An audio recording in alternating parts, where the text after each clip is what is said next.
观众朋友、网友朋友，大家好，我是付先少。最近台湾地区的联合报报道了台湾安全研究中心主任梅复兴的一个讲话。他在这篇文章里面呢，宣称美国国防部或者是美国国内的政府机构正在为美国亚太军事力量的部署发生争吵。那么这个争吵呢，我们在前面的节目里已经给大家做过介绍了，有主战的，有主和的。因为无论是主战主和，他们都会面对一个问题，就是如果他们把先进的武器系统部署到距离中国太远的地方，他们自身的安全可能有一定的保障。比如说部署到关岛，部署到澳大利亚，他们安全性呢肯定是不错的。但是这么一来呢，它的威胁力就远远不够了，因为他们够不着中国大陆了。那么如果将军事部署这个前移，比如说配置在第一岛链，无论是军队还是武器装备，你都放到了第一岛链，又会遇到另外一个问题，就是面临着被中美解放军一锅端的风险。而且第一岛链上的日本、韩国、菲律宾这些国家会不会让美国使用他们的基地，然后发射什么中远程的武器系统对中国大陆进行攻击，或者是通过发射导弹起飞军机来阻止中国大陆这个武力统一台湾？那么第一岛链上的日本、韩国、菲律宾等国都有可能拒绝美军在他们的领土上部署中远程的导弹，或者是呢部署作战飞机来参与武力干涉台海事务。那么这对美军来讲是个两难的问题，在哪部署不好办。这一旦台海有事儿，他到底干涉不干涉也是个麻烦事儿。那么就是干涉呢，由于距离太远，也来不及，怎么办？结果这位台湾专家给美国人出了这么个点子，他最好的办法呢是美军能够进驻台湾，或者是呢，台湾地区当局为美军进驻台湾做好相应的物资保障准备。那么一旦需要美军介入台海事务，那么他们就可以提前为他们创造物质基础。他为什么会提出这么一个建议呢？因为台湾离中国大陆很近，那肯定的嘛，是吧？是中国不可分割的神圣领土。那么它离其他的地方又相对来讲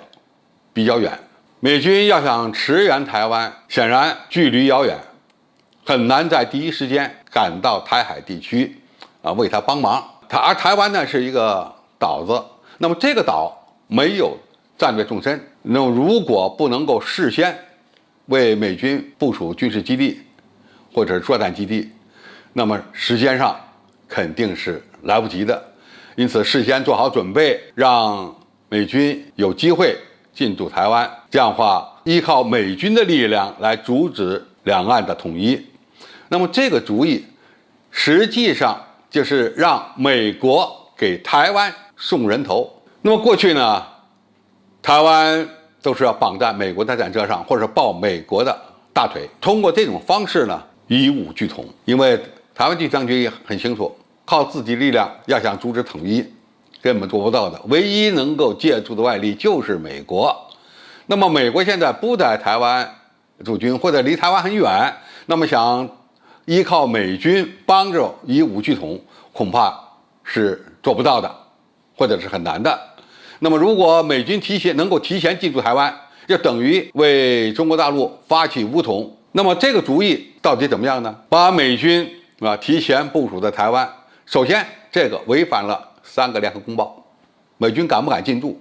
这是一个问题。当然最近呢有消息说美军已经悄悄地派了一些军事人员跑到台湾地区帮助他们搞什么所谓的军训，但是这都是秘密的，不敢公开的。因为一旦公开，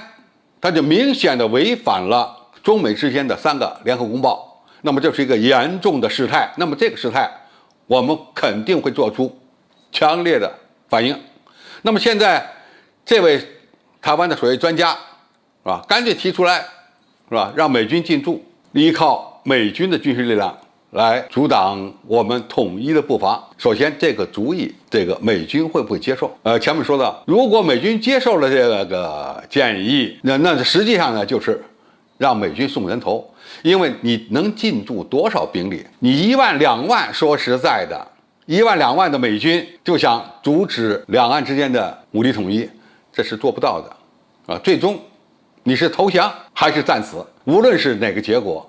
都是一个送人头的举动。何况如果美军真的接受了这个建议，提前进驻台湾，这等于就为中国大陆发起武力统一制造了一个很好的理由。如果美军不提前进入，一开战开始进入，首先他来得及进驻还是来不及进驻是一个问题。那么即使是他来得及进驻台湾的军事基地，他依然会让这些美国大兵成为炮灰。这样的一个想法可以说很幼稚、很愚蠢，说明台湾地区的政治人物没有搞清楚自己和美国之间的关系。美国一向把台湾是做一个棋子的，把台湾是当成一条狗来使用的。现在狗让主人为它看家护院，你想美国人会接受这样的建议吗？好，今天介绍就到这里，谢谢大家收看。感兴趣的朋友，我们可以在下面留言区留言交流讨论。我们下期再见。